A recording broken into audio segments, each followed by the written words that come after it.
Welcome to the Finer Things, darlings. Here we revel into the enchanting world of high society, impeccable etiquette, timeless elegance, and everything that embodies the art of refined living. If today's topic has captivated your interest, don't forget to subscribe. You wouldn't want to miss out on our genteel discussions and my latest adventures. The Finer Things on Instagram and TikTok is your ultimate lifestyle channel where I bring you behind the scenes of Noblewoods, my grand Gilded Age estate just outside Boston. Expect interior decorating tips, exquisite floral arrangements, gourmet cuisine, bite-sized etiquette lessons, the secrets to hosting unforgettable soiree, and much, much more. So while YouTube here is where we talk theory, Instagram and TikTok show you how to bring that sophistication to life in everything you do. So grab a glass of champagne and let's dive into today's topic, the art of conversation, unveiling your inner beauty. Now, what you say matters. Talking the talk is essential for every lady of sophistication, but let's be honest, it doesn't always come naturally. So while appearances can open doors, we know, it's your speech that reveals your inner beauty. What you say it, how you say it, and the effect your words have on others are the true measures of your sophistication. And mastering the art of conversation definitely takes practice, but once you do, you'll find that others will delight in talking with you, and you'll enjoy the conversation more as well. Our goal today is to help you make an instant golden impression, navigate the nuances of great conversations, and handle those inevitable faux pas with grace. It happens to everybody. Whether you are exchanging pleasantries with the charming gallery owner at your latest art acquisition, or just engaging in a delightful chat with the chic barista at your favorite Italian cafe, making others feel at ease is the key to happy and interesting conversations. Tip number 1, smiles are the best business card. Darlings, let's start with the ultimate accessory, a dazzling smile. Begin with the warm, formal greeting and swiftly transition into a relaxed, engaging topic. This balance is the epitome of conversational elegance. But before you even say hello, remember that a radiant mood is wonderfully contagious, like a laugh. Cultivate a reputation for your perpetual smile and sunny outlook. When someone asks, "How are you?" your reply should always be, "Very well, thank you," or "I'm splendid, thank you." No need to share your woes with casual acquaintances and reserve those, and even make a choice of what you really want to share with your inner circle. Become also the guest that everyone wants at their party by exuding an effortless, cheerful vibe without becoming overly sweet or cheesy. When you spot someone on the street, greet them with a sincere smile, make eye contact to forge an immediate connection, and say with genuine enthusiasm, "Hello, what a delightful surprise to see you. Oh, it's so lovely to see you." This simple act can transform a mundane encounter into a memorable moment, and this will be for you and the person you meet. These are some delightful ways to brighten someone's day when you see them around. Something like, "I was just thinking about you yesterday," or "What a charming surprise to see you," or again, "How lovely to see you today," or "You truly made my day," or also, "You bring such a lovely energy," or "You always look so polished," "It's always a pleasure to see you," "You have the most wonderful smile." And again, some compliments maybe about the outfit, and also something that it seems personal. So you really like to see the person and you want to communicate something nice. For example, we can say something, "You look absolutely marvelous today," or "You always look so stylish," "Your outfit is simply stunning, where did you get it?" or "You have such a unique, fabulous sense of style," or "Your hair looks amazing today," or even that, "You have such a radiant glow about you," or "You always look so put together," or "Your fashion sense is impeccable." All these are nice things to say. They put the other person in a good mood and already open to talk to you. And by incorporating these phrases, you sprinkle a little magic into every interaction you have.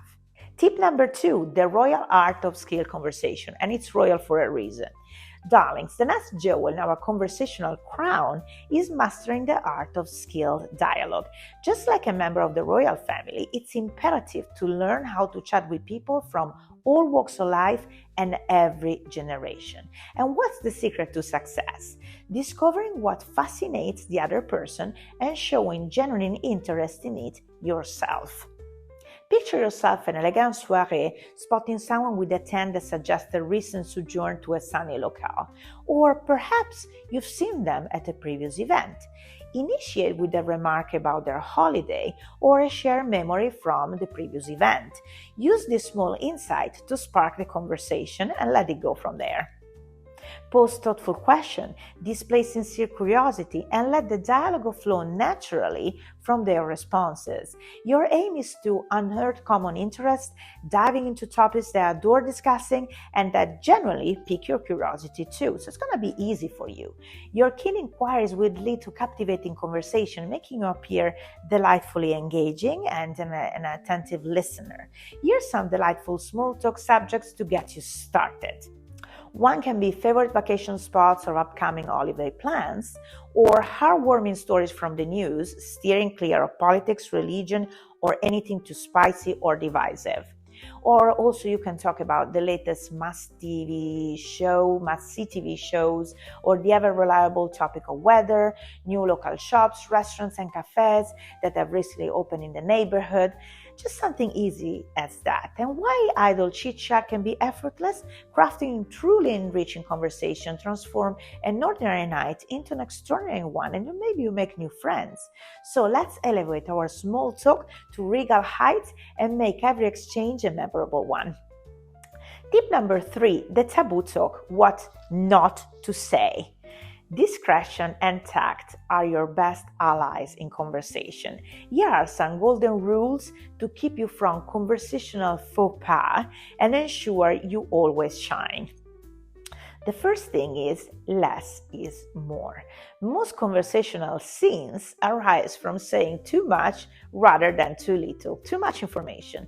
Think before you speak, because once said, words cannot be unsaid. And under the social spotlight, discretion is paramount. A rule can also be hold that gossip. No matter how juicy that tidbit is, resist the urge to spill it. Save gossip for private chat with your closest confidants. Publicly, keep your conversation above reproach. Golden rule number 3 is witty, not wicked. Humor is a fabulous social lubricant, but keep it self-deprecating. Refrain from using your sharp wit to cut others down. Nothing tarnishes your charm faster than being perceived as malicious or worse, bitchy. The golden rule number 4 for me is academic humility. Avoid flaunting your intellectual brilliance. Making others feel inadequate is a sure way to fall out of favor. Keep your smart subtle and your conversation inclusive. People need to get there. You don't have to tell them. And then genuine enthusiasm. Inauthenticity is a turn off. Show genuine interest only a few minutes. People can see when you're faking it, and it's very, very irritating. So the same goes for empty promises. If, for example, you suggest meeting for dinner, follow up with a call or email to show you truly intend to get together. Otherwise, just avoid saying it. It's pretty easy. Golden rule number 6 is embrace the pause. Remember, silence is golden. You don't need to fill every gap with chatter. Sometimes taking a back seat and being an attentive listener is more valuable than being the sparkling entertainer. Always read the room and act accordingly. Tip number 4, listen to yourself. And here's our golden rules about this tip. We spend endless hours in front of the mirror perfecting our appearance. I don't really do it, but sometime. But often we do have to focus on our vocal tone, the way we sound, and the volume we use. And sadly, we're not doing this enough. I always review my videos to ensure I sound just right, and if I don't, I redo them. But in real life, you are live and on air, so practicing at home is essential to always sound your best in social settings. Here are some golden rules, as I call them, to consider. The first one is that you have a clear and measured speech. Do you mumble or rush to your words? Slow down and articulate clearly. Then you have to mind your language. Avoid repetitive phrases or catchphrases like, do you know what I mean? When I hear that, I wonder if the other person thinks I'm an idiot or if they are so unsure of their delivery that I need a second go, especially if they keep repeating it. And filler words like really, really, and you know, must be banished. They make you sound uncertain and quite frankly basic. Swearing bad grammar are also unacceptable. I shouldn't even say this. As someone who isn't a native English speaker, I strive to avoid grammatical errors, and I expect the same effort from native speakers. In Italian, for example, we have varying levels of formality and complex verb tenses, yet people still make avoidable mistakes. That's the same for English. So no excuses. We all went to school. We just need to get back on the book sometimes. And then appropriate volume. Your voice should be neither too loud or too quiet. Adjust your volume to suit the occasion. At the club, for example, you need to speak up because you cannot have a conversation otherwise. But in the doctor's office, a softer tone is appropriate to respect the privacy of others. Nobody wants to overhear your business, so let them be. By following these simple rules, you'll ensure your conversations are as polished and graceful as your appearance. Practice makes perfect, so take the time to refine your vocal presence. Tip number 5, respecting personal space. This is very, very important. Personal space is the invisible bubble that keeps our social interactions delightful. When mingling at a function, be ever so mindful of the distance between you and your new acquaintance. There's nothing more off-putting than feeling crowded or suffocated. And if you notice your companion subtly inching away, it's a sign you might be encroaching on their comfort zone. An arm's length is typically a safe distance, but remember, this varies by culture, so I prepared a little guide to keep you in the know. So let's talk about the general distances. In Western culture, USA, UK, Canada, as we said, it's about an arm's length or approximately 2-3 feet. In Southern European cultures, Italy, Spain, Greece, people stand closer, around 1.5-2 feet, reflecting their warm and expressive nature. Sometimes they even touch themselves, but not out of respect.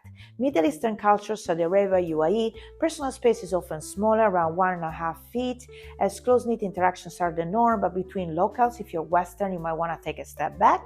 Asian cultures, such as Japan, China, more personal space is preferred, usually about 3-4 feet, out of respect and privacy and boundaries. Latin American culture, Brazil, Mexico, Argentina, it's very similar to Southern Europe. Closer distances of around 1.5-2 feet are common.